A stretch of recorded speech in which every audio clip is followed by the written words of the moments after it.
Hey guys, it is Monica Harper with Central West Virginia Real Estate, and today I'm going to be going over all things pre-approval letters, what they are, why you need one, who gives them out, all the things. So let's go.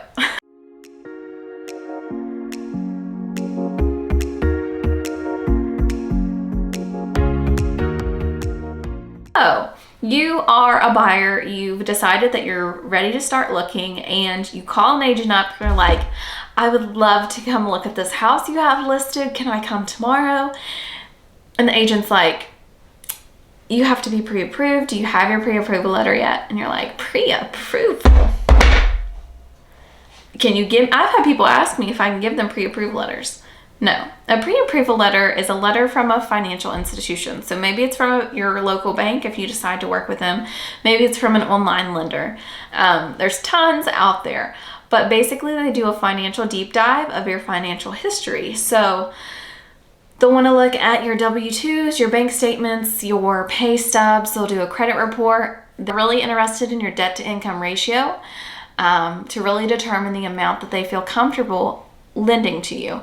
So once they have all that information, they do that deep dive, they'll make a letter for you, and it may say, congratulations, you've been pre-approved up to $150,000 based on your financial history. With that letter, you are actively ready to start looking.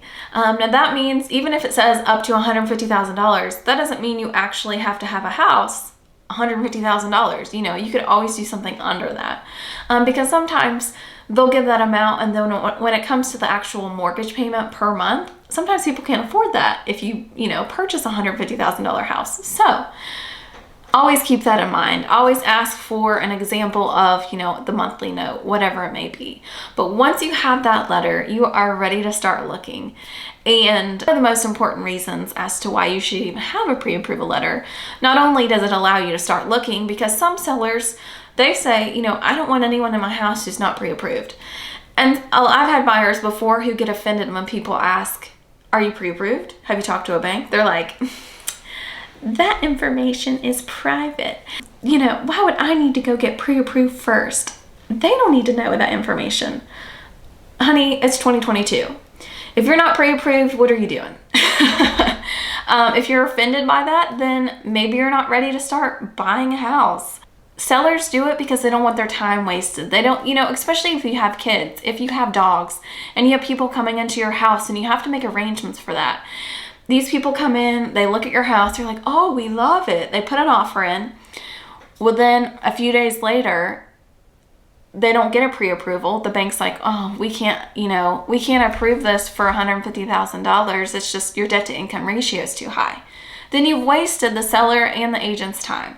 So having a pre-approval letter really makes you stand out, especially if there's multiple offers and let's say you're the only one pre-approved.